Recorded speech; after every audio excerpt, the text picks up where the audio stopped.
Today we are headed to the Pacific Northwest with super wine girl Angela Aiello, who joins us with some great recommendations out of Washington State. Good morning, Angela. Good to see you.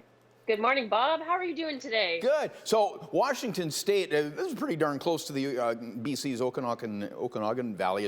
Are there similarities there or completely different regions? It's very true, actually. You can see Washington from Osoyoos, BC. So, I mean, it really is our neighbor to the south. And there are a lot of similarities when it comes to wine styles, to be honest. We have, this desert-like condition that happens in BC, then also transfers down to Washington. And Washington is just east of two mountain ranges, the wine country down there. So they kind of have this really great rain shadow, which is much like BC. And the wine styles are similar as well. Do they get more sunshine?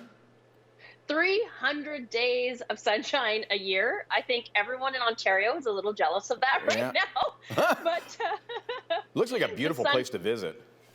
Oh, it's gorgeous. I mean, there's undulating hillsides. It really is a picturesque landscape. A great place to visit if you're planning some travels to the U.S. over the course of the next little while. And it really is at 46-degree latitude. And so it actually is in this perfect location for wine. And if you actually travel the latitude all the way across to Europe, that hits into some places like Bordeaux and actually into the Rhone Valley. So very premium styles. Yeah. Right. All right. Well, hit me up with some Kung Fu Girl. Right. Okay. So my first time trying Washington State wine was with this bottle. And not only is the label uber memorable, and I mean, I guess I'm a Riesling girl, so this is going to be something that I remember, but I love this wine. It's readily available in the LCBO. I mean, the one thing about Washington State wines, if you obviously want to have a little wine adventure, is that you have to find these wines in the LCBO.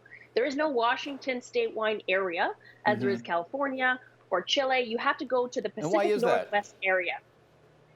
Why is that? Well, that's because there's actually not a lot of releases from this area. And so we usually get, upwards of a dozen that come into the LCBO, and they rotate in and through. So you'll find different wineries and grapes that are available throughout the course of the year, but they're kind of always rotating with some new wineries. Okay. What are your tasting notes on Kung Fu Girl? Oh, you're getting a lot of apricot and nectarine. I love also some citrus. You get some warm citrus to it. And what I also love about this wine is originally Charles Smith designed the label himself. He actually drew it with his hand.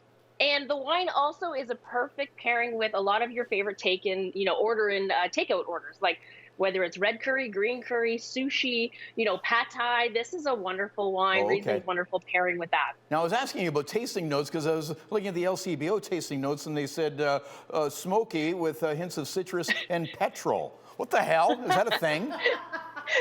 Oh, that's so interesting. I mean, actually, we're coming up to Riesling's birthday, which is happening on March 13th. So Riesling is a very diverse grape. And as it ages, it does tend to have petrol notes. I mean, luckily, it's not as expensive as gas right now. It's cheaper to drink. Yeah. We should just be filling up with Kung Fu Girl. Yeah, exactly. I mean, when it comes to red wine, too, I mean, those smoky notes come into a lot of the red wines. And I fell in love with Cabernet Sauvignon in Washington. And so if you like wines from Napa or California or Bordeaux, Cabernet Sauvignon, Merlot, and even some Syrah from Washington are really dynamite. They're elegant and refreshing because of this really sustainable by nature climate that Washington has. Really is quite a wonderful region for wine discovery.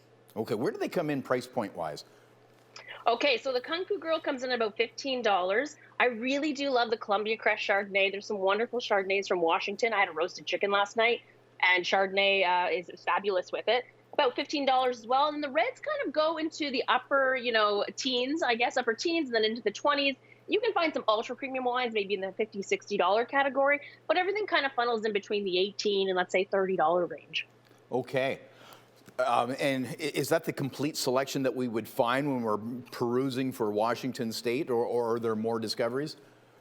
There's more discoveries. There's actually another wine called Born of Fire that's in there. And there's 19 AVAs that are still getting discovered in Washington right now. In fact, there's an AVA called Candy Mountain, which I love the name of. It's so great. As well as Horse Heaven Hills, which is the H3. That's what the H3 stands for on the label. But there also is a great collection of wines from the region. A lot more reds than whites. But so if you're a red wine lover, you're going to find something in the Pacific Northwest state area of the LCBO. Okay, and we can find lots more on your website and socials, which we will connect at chch.com. Super Wine Girl, good to see you. Cheers. Cheers.